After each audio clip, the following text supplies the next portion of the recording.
बोलिए सच्चिदानंद भगवान की जय हो।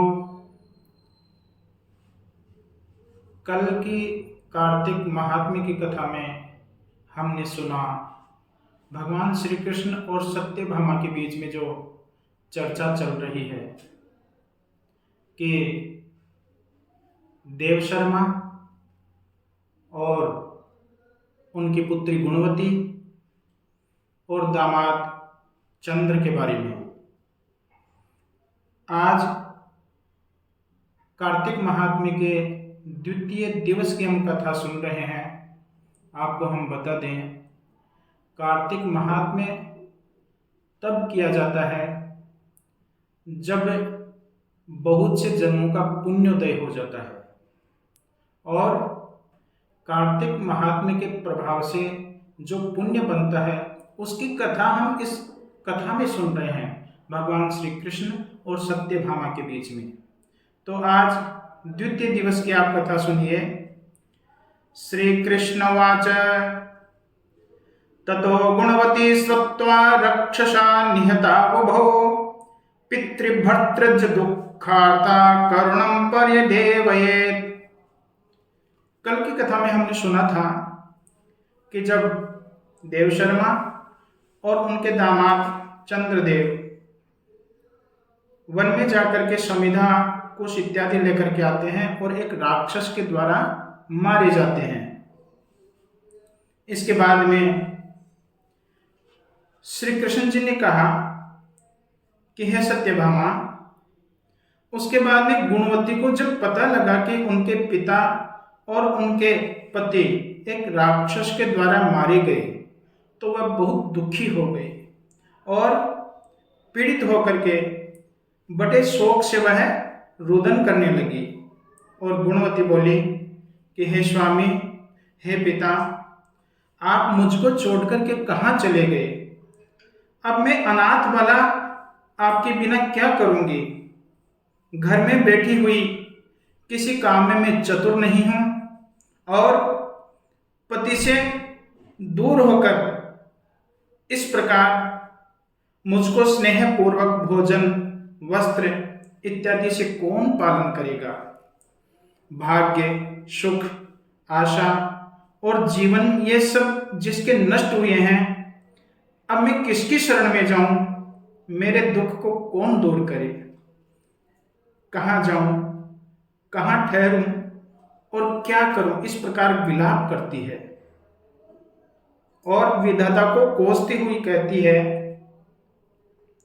कि हे विधाता, तुमने मेरे साथ क्या किया? अब मैं अबला कहाँ जाऊं? भगवान श्री कृष्ण कहते हैं कि हे सत्यभामा, वह गुणवती बहुत घबराई हुई ऐसे कुररी के समान बहुत विलाप करके और इस प्रकार पृथ्वी पर गिर पड़ी जैसे एक पवन का वेग बहुत तीव्रता से आता है और केले के वृक्ष को धड़ाम से पृथ्वी पर गिरा जाता है। इसके बाद में उसको जब चेतन अवस्था आई तो फिर से शोक से अत्यंत रुदन करने लगी और शोक रूपी समुद्र में डूबी हुई, दुख से पीड़ित हुई। वह गुणवती घर की सब सामग्रियों को बेच करके उसने उन दोनों का परलोक संबंधी जो भी अंत्य कर्म होता है वह आलस्य से रहित होकर के और अपनी शक्ति के साथ किया। अपने जीते जी शांत हो विष्णु भक्ति में लगी हुई, सत्य निष्ठा और पवित्र होती हुई अपनी इंद्रियों पर विजयी होकर के उस पुर में वास करने लग गई।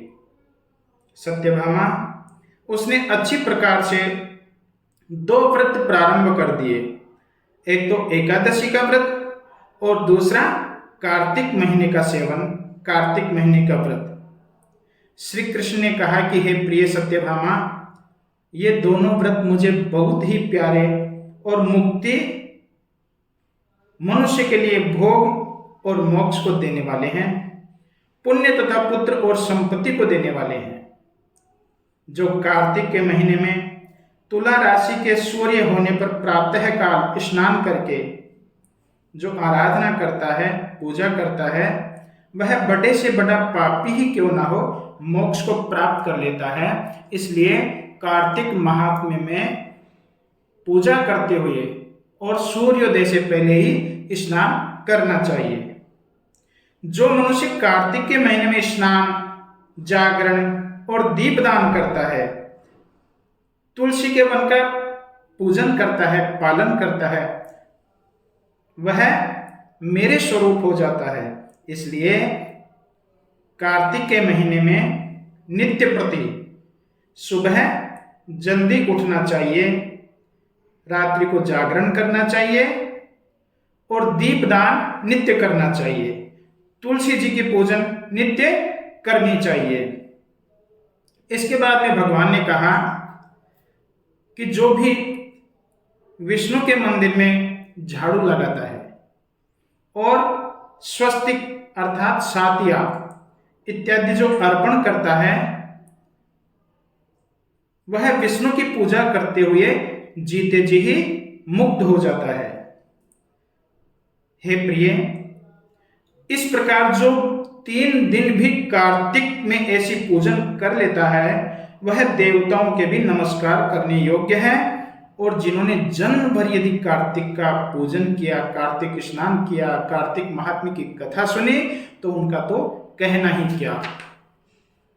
ऐसे गुणवत भी प्रत्येक वर्ष में व्रत करती हुई नित्य विष्णु की पूजा में भक्ति से तत्पर रहने लगी।